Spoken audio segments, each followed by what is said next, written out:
I'm here for moral support, and I'm holding it. We're gonna get this thing back up. It's a very, very tight fit.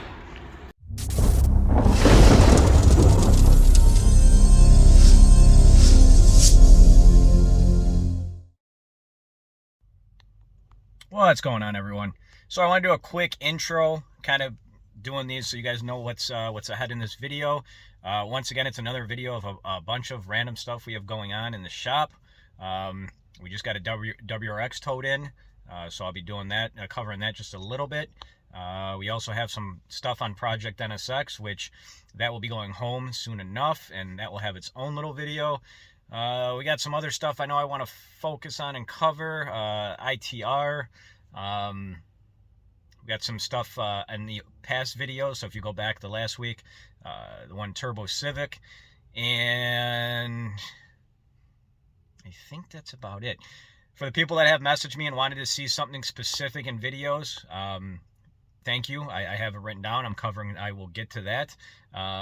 We have some big news coming out, some stuff I can't talk about just yet, but we'll have some big news and updates on our 9th Gen Civic Turbo kits coming out. Besides that, you know, keep an eye out for the NSX project video, and we have some more NSX projects that we are working on, so keep an eye out for that. What else? I think that's it. Once again, you know how to reach us. If not, the info is down below. For the feedback and the people that comment, thank you.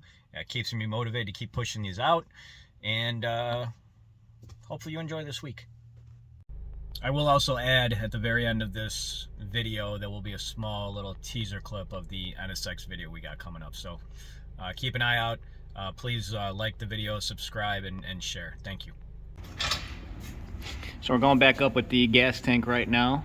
Had to take it down. We were having a weird little issue, so we needed to check everything.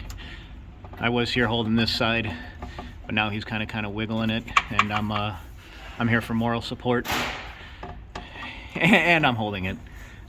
We're gonna get this thing back up. It's a very, very tight fit. So I'm gonna put the camera down here in a second. Give me one second.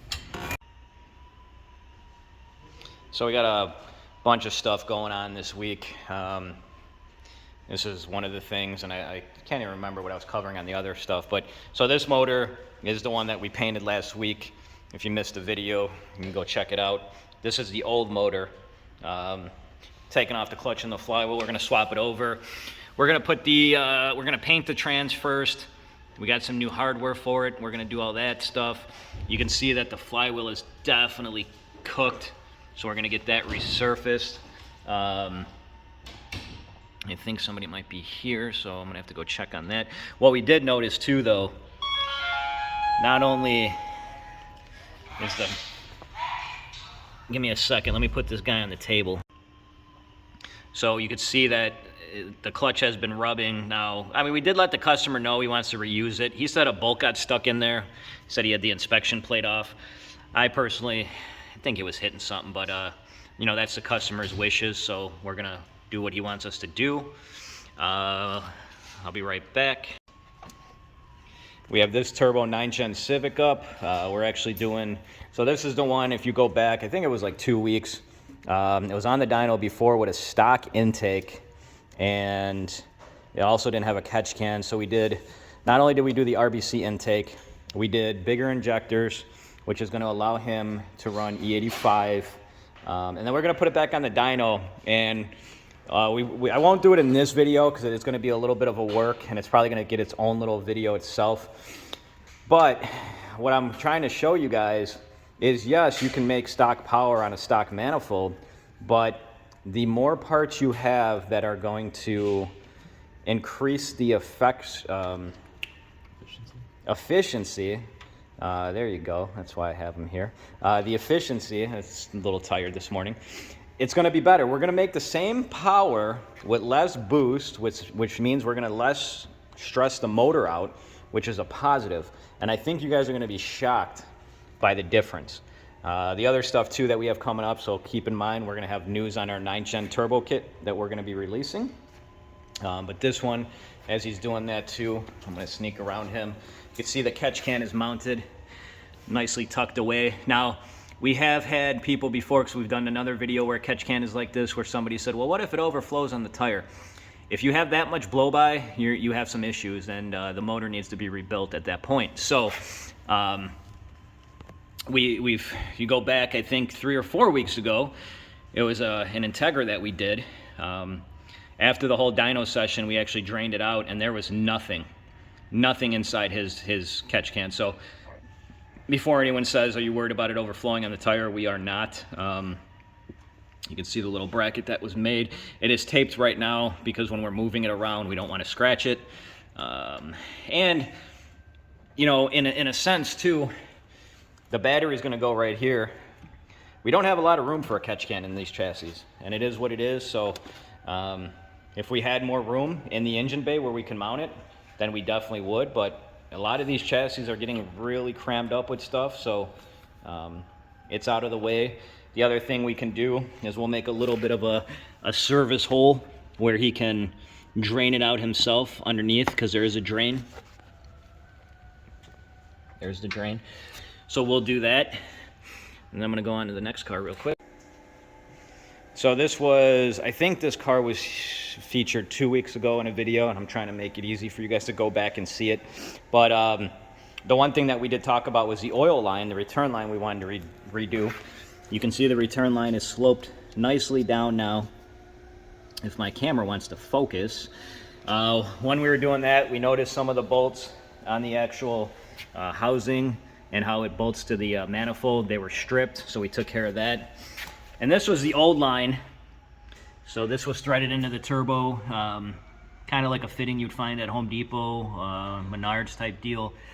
We like to use the flange type with the AN fitting, so we got that going on. This car is almost nearing completion. And then we have a lot of other stuff going on too, which, give me a second. So I got a little bit of in between here before I go show you guys another project that we have going on and in the works, which is a fun little project. But you know, as I'm answering emails and sitting here, emails and messages, it's the same thing. I get the same questions almost asked weekly, if not every other week. You know, and I believe it's the whole fact that people see something online and then they believe it's that simple. This particular thing that I'm talking about is going to be engine builds. You know, it's surprising how many people will just slap things together and not even know like what they're doing in a sense.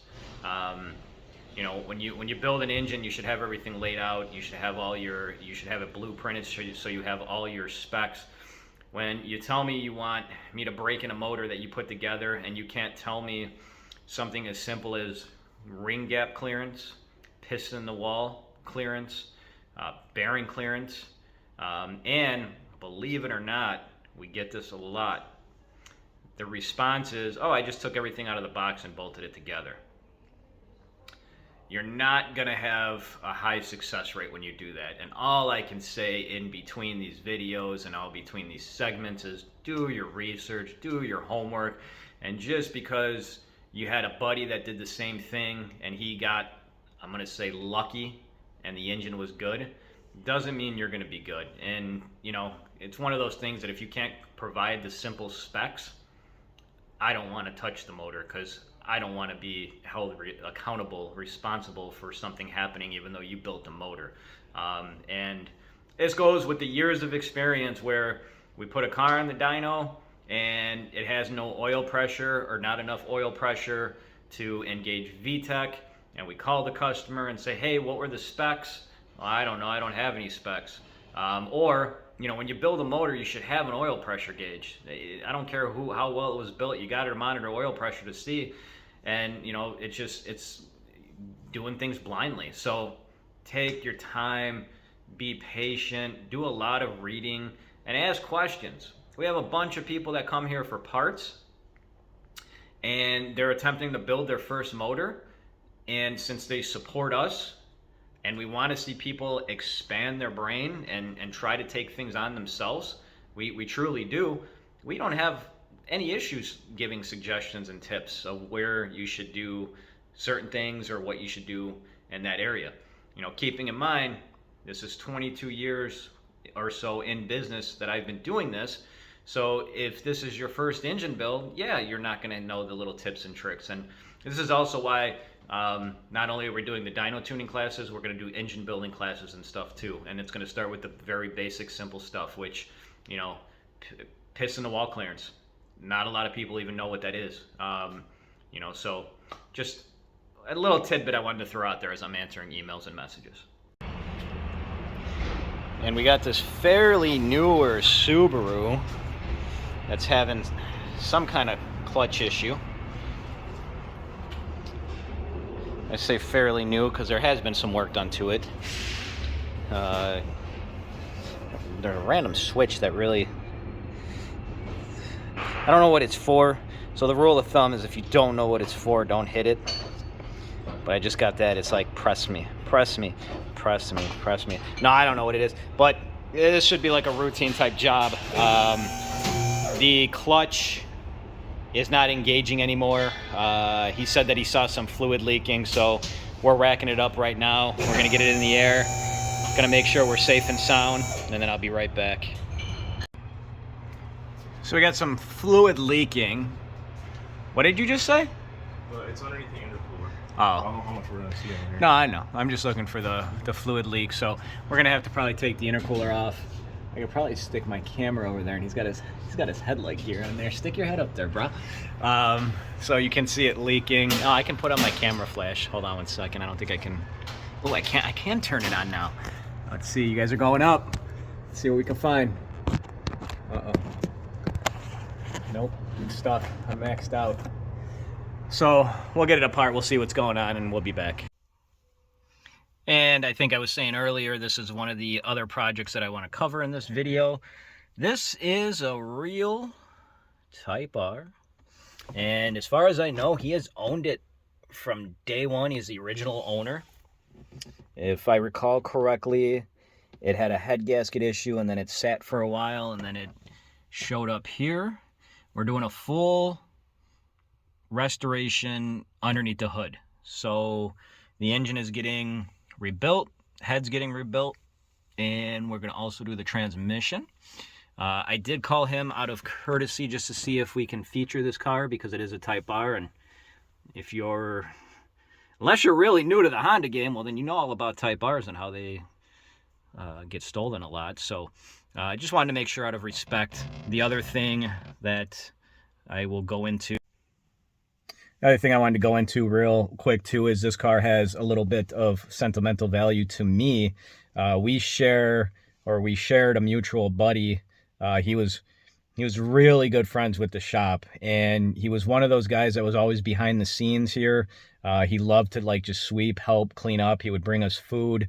He would make sure that we were taken care of, and unfortunately, he did pass away a while back. And you know, this wasn't his car, but it's part of like the, you know, I don't want to say club because they weren't in a club, but it was part of their, you know, group of friends. So this car does mean a lot to me, and I am grateful that I'm able to, you know, bring the engine and everything underneath the hood back to where it should be.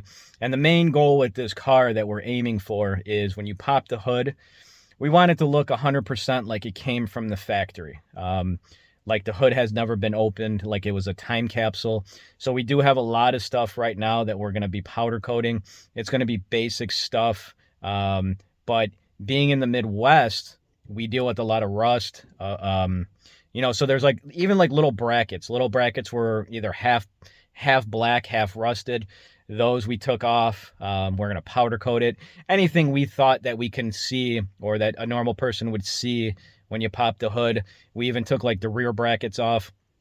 We're going to start showing you guys all that soon here. I got the head inside. I'll go and show you guys that. We have his head that I'm putting the final touches on right now. This was all refreshed, fully redone. We went with Ferrera valves on this. We're going to go, of course, with all new head gasket, all new OEM gaskets.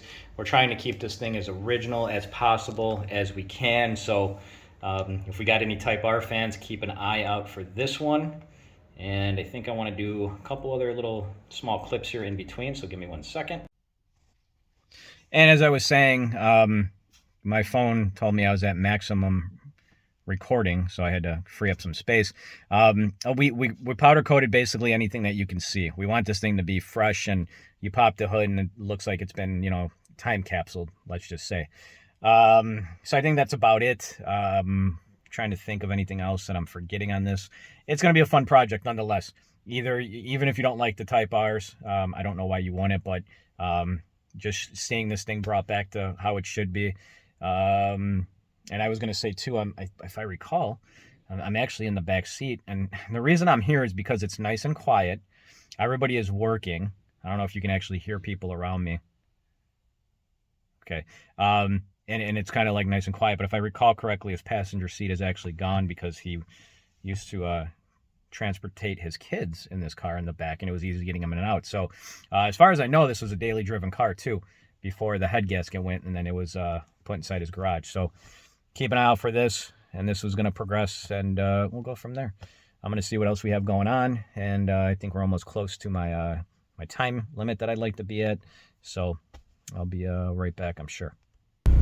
So we're at a stoplight. We got no one in front of us. We're gonna let you guys hear the turbo a little bit more. I'm gonna get on it a little bit, but it's cold and the roads they're not super slick yet. We're getting a little bit of snow, but